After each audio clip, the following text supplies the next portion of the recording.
मुमलिकती वज़ीर ज़राअत कैलाश चौधरी ने मगरबी बंगाल की वज़ीर आला ममता बनर्जी पर पलटवार किया है।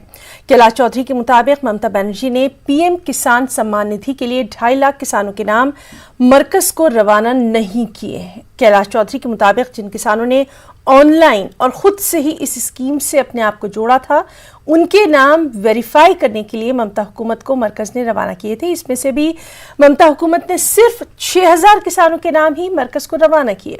कैलाश चौधरी से इस ज़िम्न में हमारे नुमाइंदे ने बातचीत की। कैलाश चौधरी मेरे साथ है। सर, ममता बनर्जी अपनी विधानसभा में कहती हैं कि प्रधानमंत्री झूठ बोल रहे हैं। हमने किसान सम्मान निधि के लिए 2.5 लाख किसानों के नाम भेज रखे हैं और हमें कोई पैसा नहीं मिला अभी तक केंद्र से। ऐसा है कि ममता जी खुद असत्य बोल रही है।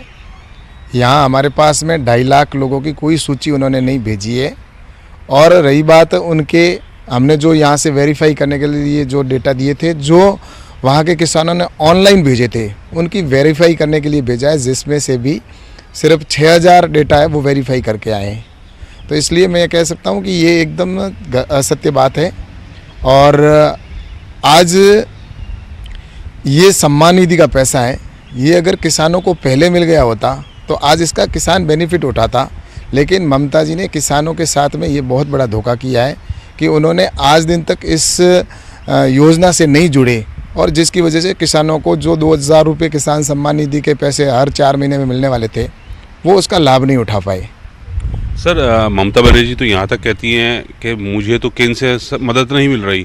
हमने राज्य की स्कीम चला रखी है कृषक बंधु, उसमें 5 से 6000 ज़रूर बढ़ा दिए, 1000 रुपये बढ़ाए हैं, किसानों की मदद कर रही हैं। मेरा यह कहना है कि जो केंद्र की सरकार की किसान सम्मान निधि का पैसा है, वो अगर किसान के खाते में जाता तो उसका लाभ किसान को मिलता।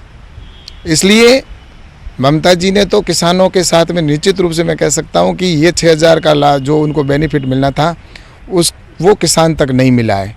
तो इसलिए ममता जी को तो किसानों से माफ़ी मांगनी चाहिए कि जो पैसा उनको केंद्र से मिल रहा है या केंद्र की जो योजना है वो किसान तक क्यों नहीं पहुंच रही है, और इसका जिम्मेवार कौन है, और वो अपने आप को इसकी गलती भी स्वीकार करनी चाहिए। ममता जी झूठ बोल रही हैं?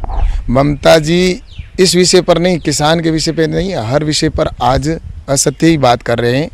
क्योंकि उनको अगर किसानों का चिंता होती तो मैं सोचता हूँ कि ये जो योजना है इसका लाभ किसान को आज मिलता, और उसके डेटा हमारे पास में दूसरे राज्यों की तरह, जहाँ पूरे देश के अंदर जितने राज्य हैं सभी राज्यों ने अपनी सूचियाँ भेजी, लेकिन ममता बनर्जी ने किसानों के लिए ये जो सूची है जिसमें प्रत्येक किसान को इसका लाभ मिलता, वो सूची यहाँ नहीं भेजी, और जिसकी वजह से बंगाल के किसान इस योजना का लाभ नहीं ले पाए।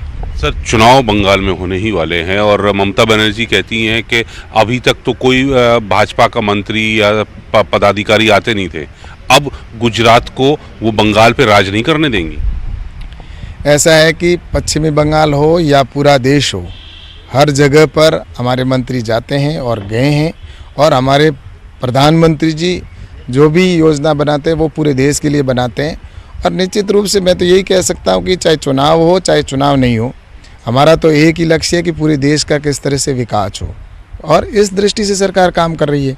और रही बात इस चुनाव के अंदर, अब वो ममता जी बौखला चुके हैं और कभी भी किसी भी नाम पर राजनीति करना चाहते हैं। लेकिन अब पश्चिम बंगाल में मुझे लगता है कि जिस तरह से भारतीय जनता पार्टी के अंदर इनकी पार्टी के लोग आ रहे हैं, तो इसकी वजह से ये इनकी बौखलाहट है।